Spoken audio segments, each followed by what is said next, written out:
ISRO, Indian space research organisation, ये बहुत बड़ी संस्था है, देश का इसमें बहुत नाम है। इस जगह पर साइंटिस्ट बनने के लिए, रिसर्चर बनने के लिए, इंजीनियर बनने के लिए बच्चे बहुत परेशान होते हैं, बड़े उत्सुक होते हैं कि कैसे यहाँ तक पहुँचा जा सकता है। बहुत सारे बच्चों की ऐसी ख्वाहिश होती है, ऐसी इच्छा होती है कि वो इसरो का वैज्ञानिक बने, इसरो में जाकर काम करें। लेकिन कैसे होगा ये सब? क्या ये आसान है? यह बहुत मुश्किल है। ये एक चीज़ ऐसी है जो बच्चों को अगर इसका रोड मैप नहीं पता है तो फिर वो इसे नहीं कर सकते। आज मैं इस पे ही कुछ बात करूंगा और आपको ये बताने की कोशिश करूंगा कि असल में इसरो में कैसे पहुंचा जा सकता है, इसरो का वैज्ञानिक कैसे बना जा सकता है, कैसे वहां पर नौकरी पाई जा सकती है और कैसे देश के लिए आप काम कर सकते हैं।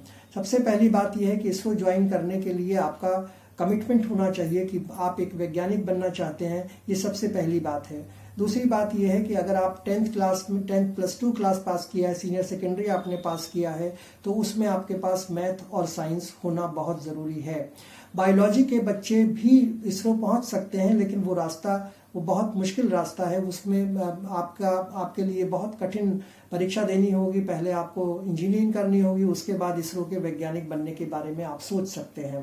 तो इसलिए बायोलॉजी के लिए थोड़ा सा कठिन रास्ता है, लेकिन जो पीसीएम के लोग हैं, जो फिजिक्स, केमिस्ट्री और मैथ वाले हैं, वो इसरो के वैज्ञानिक का बनने का रास्ता उनके लिए थोड़ा आसान है, वहाँ पर वो पहुँच सकते हैं। अब कुछ स्टेप हैं जिनको कि अगर आप फॉलो करेंगे तो आप इसरो तक पहुँच सकते हैं।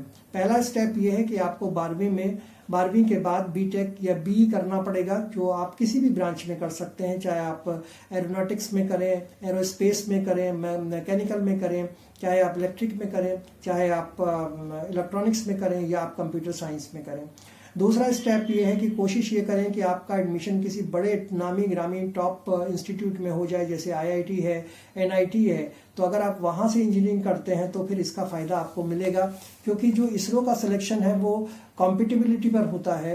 इसलिए ज़रूरी है कि अगर आप बहुत ज़्यादा कॉम्पिटिबल हैं तो ही वहाँ पर पहुँच पाएंगे। तीसरा स्टेप ये है कि इसरो के एंट्री के लिए 2 मेन रास्ते होते हैं। एक रास्ता तो ये है कि यहाँ पर आप सेंट्रलाइज्ड रिक्रूटमेंट होती है आईसीआरबी के थ्रू, और उसमें आप साइंटिस्ट, इंजीनियर की पोस्ट पा सकते हैं। लेकिन दूसरा एक और रास्ता है जो है आईआईएससी, आईआईटी, एमटेक या रिसर्च करके भी आप डायरेक्ट इसरो में जा सकते हैं। लेकिन इसके लिए जो चौथा स्टेप है वो ये है कि आपको ग्रेजुएशन के दौरान, जब आप ग्रेजुएशन कर रहे हो कहीं से भी, तो फिर उसके दौरान आपको अपने कॉन्सेप्ट को, फिजिक्स, केमिस्ट्री को, मैथ्स के कॉन्सेप्ट को बहुत ज़्यादा क्लियर करना पड़ेगा। और आपकी जो इंटर्नशिप है, उसके जो प्रोजेक्ट हैं, उनको भी अच्छे से करना पड़ेगा।